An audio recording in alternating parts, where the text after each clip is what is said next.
just a word on the harms of masks. There's no question that, kids process information, people process information by looking at another person's face.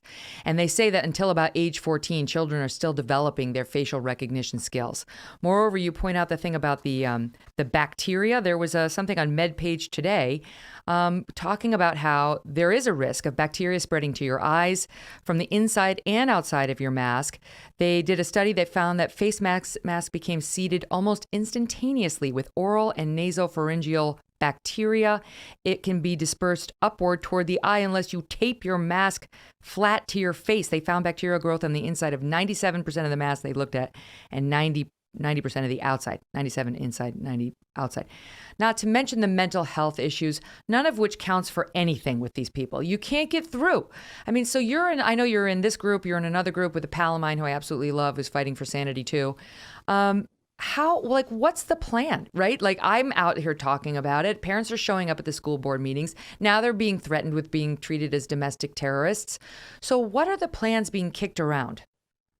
I think this is really a good time. I think that there is a groundswell at this point where parents really are starting to question what the mitigations that have been implemented in especially schools are and what is absolutely essential, because now it's become a long haul, and they're seeing kids who really are suffering and there's no end in sight. So we have realized as a group of parents across the country that our biggest disability has been that we're fragmented. We don't have a union. There's no one place where we can go and really just connect and try to implement best practices for kids that really don't vary from California to New York. Kids are kids. They need to be able to breathe. They need to be able to move. They need to be able to be largely unrestricted and feel like school is a place they want to go to rather than a place where they're confined in.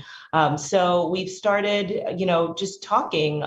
We talk with parents in California, in Oregon, Minnesota, Pennsylvania, all over the country, and really try to implement an awareness campaign. Mm-hmm. Obviously, we don't have the power to unmask our children, and that's so frustrating to so many of us, but we can challenge adults to mask like children. And I think that that's harder than most adults imagine.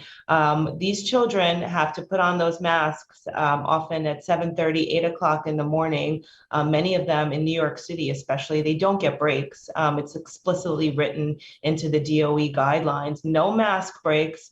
Don't take it off outside. No recess. No gym break. So you're, kicking a ball around, sweating in a mask, suffocating, but nobody can really see that. And nobody cares. I mean, that's an incredible message to send to our kids too.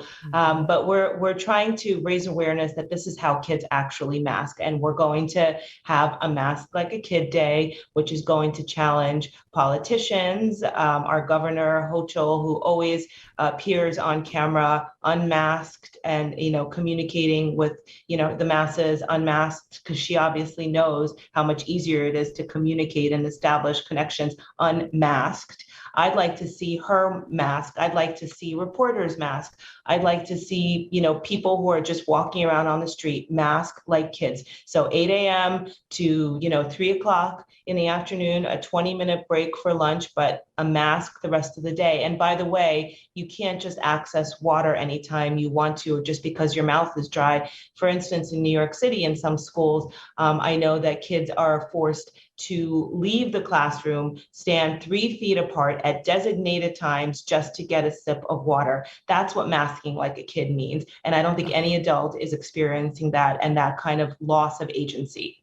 It's a great point. My 8-year-old just told me yesterday that if he wants to get a drink of water at school, they make him you can pull down the mask to take the sip, and then before you've even swallowed, you have to have the mask back over your nose. They're putting into these kids, they're treating these kids like they've got some hideous communicable disease that any breath caught out into the open could be lethal for one of their. It's not true. And I resent them scaring my 8-year-old when my husband and I have done such a good job of not doing that, right? It's like we're fighting against the schools on this, not with them. On the subject of sort of civil disobedience, 16-year-old girl, Wyoming, decides not to wear the mask to school. She gets suspended for 2 days. She does it twice more. She's trying to make a point. I don't want to wear the mask. So that's 6 days. If she gets to 10 days, she's expelled. She goes into the school, I guess, on the third time or after the third time. She wasn't supposed to be on school property. She goes into the administration office, I gather. And they throw the school into lockdown. She didn't have a gun. She wasn't making threats. She didn't, there wasn't some domestic terror threat. And she got arrested. Here's some video of it. Please let me into class. I can't unless you're gonna wear a mask, kiddo. So you're taking away my right to go to school? Well, I need you to wear a mask because that's what we got to do right now. You've been suspended. They've asked you to leave. Sounds like you're refusing to. All right. So as law enforcement, I am now respectfully requesting that you leave the premises because you've been suspended. Are you willing to do that? No.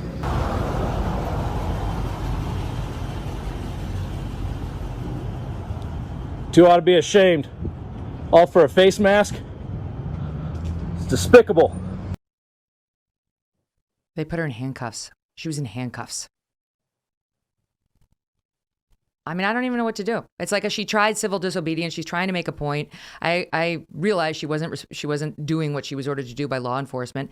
And this is what we're up against, because you don't want your kid to disobey authority, right? They're taking advantage of our kids' respect for authority. Well, and the other dangerous part here is that, guess what? Kids are smart.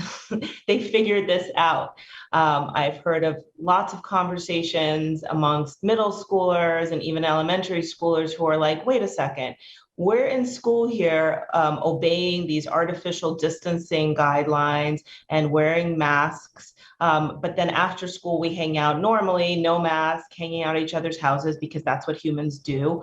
And nothing's happening. We're still alive. We're not sick. Like, what are these rules? Like, why are we required to follow one set of rules inside a school building? They don't make sense. We were taught to question. We know about science. This doesn't seem to be right. But then, nothing's happening. And I'm hearing more and more anecdotally conversations that are happening amongst, young people about this.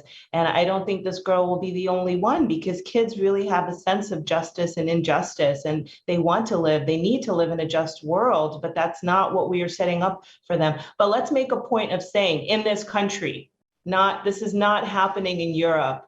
Okay, in Europe, they have been sane. Is it Alec McGillis? Sorry. It's just written an article, a really brilliant article in the New York Times, talking about nuance and how important it is, if you're going to apply a mitigation like masking, that it's done with science and it's not a blunt instrument. It's done with precision.